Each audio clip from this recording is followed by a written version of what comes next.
अल्लाहुम्मा सल्ली अला सय्यिदिना मुहम्मदिन व अस्हाबि सय्यिदिना मुहम्मदिन व बारिक वसल्लिम। अस्सलामु अलैकुम व रहमतुल्लाहि व बरकातुहू। Daily Islamic network YouTube channel पर आप सबको खुशामदीद। तो आज की वीडियो में मैं अपनी तमाम इस्लामी बहनों के साथ शेयर करूंगी नमाज तरावी का तरीका, मुकम्मल तरीका मैं इंशाल्लाह आपके साथ शेयर करूंगी।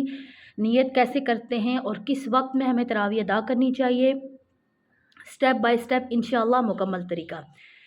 चलिए स्टार्ट करते हैं आज की वीडियो। सबसे पहले तरावी की बहुत ज़्यादा फजीलत है। ये सुन्नत मुअक्कदा है, इसको हम जानबूझकर नहीं छोड़ सकते। जो बंदा बग़ैर किसी शरई उज़र के जानबूझकर नमाज तरावी छोड़ेगा तो वो बंदा गुनाहगार होगा, चाहे वो मर्द हो चाहे वो औरत हो। हर बालिग इंसान पर ये सुन्नत तरावी पढ़ना ये सुन्नत मुअक्कदा है और ये ज़रूरी है। तो अब सुन्नत तरावी कितनी रकात पढ़नी चाहिए? तो देखें, ये रमज़ानुल मुबारक में तरावी हमें सिर्फ़ पढ़नी होती है, सिर्फ़ एक महीने में। बहुत ज़्यादा इसका सवाब है, तो हमें पूरी 20 रकात इसकी पढ़नी चाहिए। हम लोग सुस्ती की वजह से कहते हैं कि 8 रकात पढ़ लें, 4 पढ़ लें, 12 पढ़ लें, लेकिन हमें पूरी 20 पढ़नी चाहिए। ये सहाबा कराम का अमल रहा है। जमात के साथ सहाबा कराम पूरी 20 रकात अदा किया करते थे। तो अब ख़वातीन क्या करें कि घरों में नमाज तरावी अदा करें।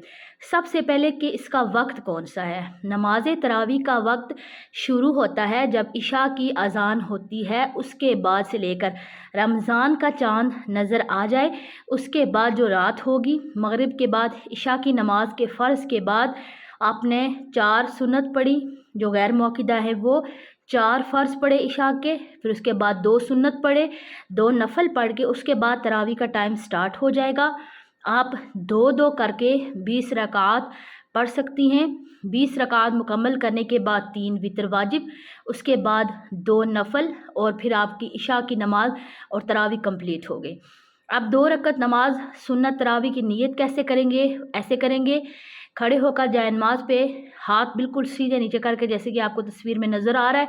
स्टेप बाय स्टेप मैं आपको बताऊंगी।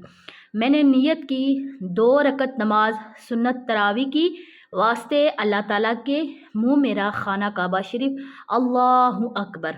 अल्लाहु अकबर कहने के बाद फिर आम जिस तरह हम नमाज़ पढ़ते हैं, बाकी सबसे पहले सना पढ़ें, सना के बाद आऊज़ु बिल्लाह बिस्मिल्लाह पढ़ें, आपको पिक्चर में नज़र आ रहा है।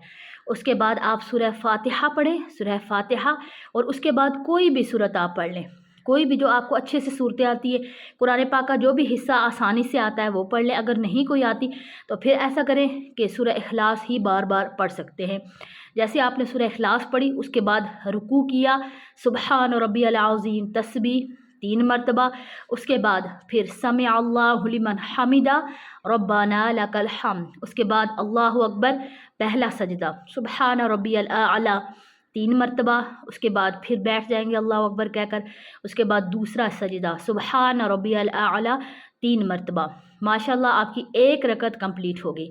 फिर अल्लाहु अकबर कहकर खड़े हो जाएंगे और यहाँ पर अब सूरह फातिहा से स्टार्ट करेंगे, सना यहाँ पर नहीं पढ़ेंगे।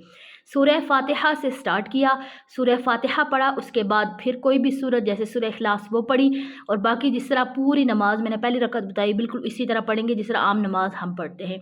उसके बाद फिर दूसरी रकत में 2 सजदे करने के बाद फिर बैठ जाएंगे, फिर वहाँ पर अत्तहियात पढ़ेंगे, फिर दुरूद शरीफ पढ़ेंगे और उसके बाद दुआ करेंगे। 2 रकात आपकी कंप्लीट हो गई। 2 रकात कंप्लीट करने के बाद फिर दोबारा खड़े हूँ, 2 रकात और पढ़ें। 4 रकत कंप्लीट होने के बाद फिर नमाज तरावी की दुआ पढ़ें। दुआ कौन सी पढ़ते हैं वो वीडियो मैंने दे दिया है, आप जाकर चैनल पे वो वीडियो भी देख सकती हैं। तो इस्लामी बहनें, आप घर में ज़रूर नमाज तरावी का एहतमाम करें। ये जो बाकी चीज़ें हैं जैसे किचन में काम करना और टीवी शोज़ में अपना टाइम ज़ाया करना, रमज़ान की नेक साथ और नेक घड़ियों को ज़ाया कर देना, तो इनको बिल्कुल भी ज़ाया मत करें। ये इसको हासिल करें, रमज़ान को हासिल करें। ये हमारा महीना है, अल्लाह ताला ने हमें बेहिसाब बख्शिश से नवाजना। अपने लिए दुआएँ मांगें। अगर आपको औलाद चाहिए, औलाद के लिए दुआएं मांगें। अगर आपको कारोबार के लिए, रिस्क के लिए बरकत चाहिए, दुआएं मांगें। तमाम मुसलमानों के लिए, अपने वालिदैन के लिए बिलखुसूस दुआ मांगें। अपने शोहरों के लिए, अपने बच्चों के लिए दुआ मांगें बहुत ज़्यादा। और मुझे भी दुआ में याद रखिएगा। अस्सलाम वालेकुम व रहमतुल्लाहि व बरकातुहू।